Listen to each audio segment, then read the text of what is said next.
one of the things that I would, I guess, talk with you about, if we were, sat together, would definitely be the experience of processing traumas and reprocessing them throughout the lifespan. And I guess that's because we can sometimes be led to believe that there's like an end game where you have processed all your trauma and you're done, and you're fixed and you don't think about it anymore, and there's gonna be this time in your life where none of this affects you anymore and you've just moved on. My experience of working with so many people is that day doesn't come. Now, I don't mean that in a you'll never be okay way. I mean it that trauma, like what you have lived through, it's always going to be there. There isn't going to be a time where you can't remember it, or that you have no idea it ever happened to you, or the things that they said to you, you forget them all like they never happened, and the things that you had to live through never happened and you don't have to remember them anymore. So the way that I tend to explain it is that you will have periods in your life where this will come back up for you again. So you will have periods in your life where you don't really think about it. You've got other things going on, good things or bad things. And maybe you feel that you've done a lot of your processing and you're at a comfortable place. Doesn't necessarily mean that you're done, and that you have finished processing everything, but you're in like a quite comfortable place. And that might be weeks, it might be months, that might be years, that might be a decade, that might be 2 decades. But because of how connected our lives are to those traumas, it will come up again at some point. And it might just need to be reprocessed from a different angle. It might be that you start thinking about it in a slightly different way. So I'll give you some examples. Like, you can maybe have processed everything that you feel like you need to do. You've thought about what happened. You've thought about maybe the outcomes of a case or a trial, or you feel like you've moved on with your life and you've got a new job, or you've got a new partner, or whatever. And you might notice that you get to a place where you feel really comfortable, and then like a big life event will happen and it'll all get dragged up again. So an example where I've seen this happen quite a lot is having your own children. So when you have your own child, there will be a number of triggers throughout that child's life that then make you reprocess what happened to you. And that might be when your child is first born, and you have that instant first connection with them where you're like, I am going to protect this child from anything. I am in love with this child. I love this child with everything I have, and I'm going to do everything for them. It can dig up feelings of like, why didn't someone feel like that about me? Why didn't someone protect me? Why did it happen to me? I would never let this happen to this tiny baby. Why was that allowed to happen to me? Or it can also start feelings like, how could anybody harm a small child?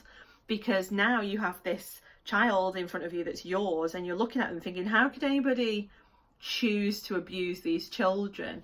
And that might be something that triggers you as they grow. It might be at 2 years old, 3 years old, 4 years old. It's very common for people to be triggered again when they go to school. So at 5 or 6 years old, or 4 or 5 years old when they start primary school, it's that sort of loss, like that feeling that they've now gone into the school system and that there are other adults around them that you have to then trust with your child. That can be really dangerous. Like, it can feel really dangerous for us. It can feel really scary for us. And that might cause you to reprocess things at that point. It might be that family gatherings become a trigger for you, especially not necessarily only if your abuser is in the family, but also if your family didn't support you, or they blamed you, or that they covered it up or responded in a way that really harmed you. Family events can get really triggery for people, and you can avoid them, which is fine. That's a choice. Or some people go to them and try and cope with them and find them really difficult.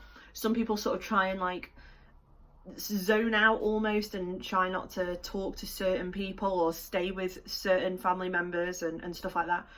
So, you know, you'll know yourself, especially if you have quite a large family events can actually be quite frequent, and you know, especially things like weddings, funerals, christenings, all sorts of different religious festivals, all sorts of different you know, celebrations that, like, anything. It could be someone turning 18, it could be a first birthday. So many times where the family will be expected to be together, and that can get really difficult. So you'll sometimes find that you're having to reprocess a trauma response or reprocess some memory because it's been triggered by something that will happen later on in life. The other one that I've worked with a lot of people around is death. And that's the death of the abuser, the death of mum, the death of dad, or the death of a family member, or someone who covered it up, or someone who lied to the police, or someone who, you know, blamed you for being abused. And, you know, those people becoming ill or dying is also often a trigger. And so we keep reprocessing these things as these life events hit us. So really, we should look at our trauma as being this whole lifelong journey, and that the way that we look at it will change. It will change. You know, for example, you might already be watching this video and think, yeah, I already see what happened to me differently than I did 5 years ago. And that in another 5 years, you'll probably look at it differently again. And that's completely normal. It might be that, you know, years ago you used to think that you brought it on yourself, and now you've noticed over the last few years that you're starting to question whether you did, and you're now more angry at the abusers because you understand that you didn't bring it upon yourself. And then in a few more years' time, like for example, you might then have teenage children and be thinking, oh wow, you know, that's how old I was when this happened, and there, you know, that I was that age when I was told you brought this on yourself. You know, so lots of things can trigger you. It's a lifelong process. It doesn't mean that you're always going to be stuck.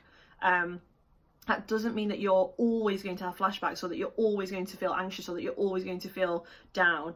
But it does mean that don't put pressure on yourself to get to a point where you're fine and it's all done and you never have to think about it again and it's all processed, because that's just not the way this is going to work. And it's the same with all sorts of memories. It doesn't have to be a trauma. There'll be things in your life that you will reprocess all the way through your life. And, you know, things that happened to you at school, or friends that you had, or breakups, or bad arguments that you had with your family, you'll process them now, then you might process them again in a few years, and you might think about it again in a few years' time after that.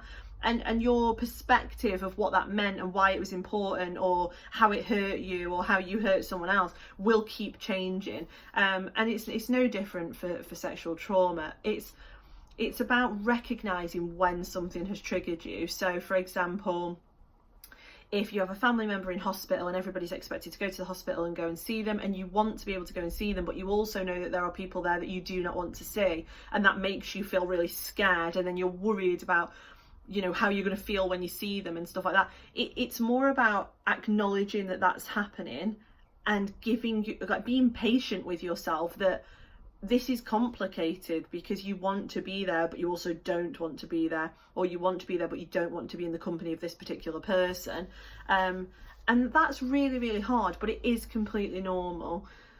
So it's not fair for professionals or theorists or anybody really to say, you know, there's this sort of like journey of recovery where you go through these stages and you get to the end of it and you're done. It doesn't work like that. It doesn't have to work like that.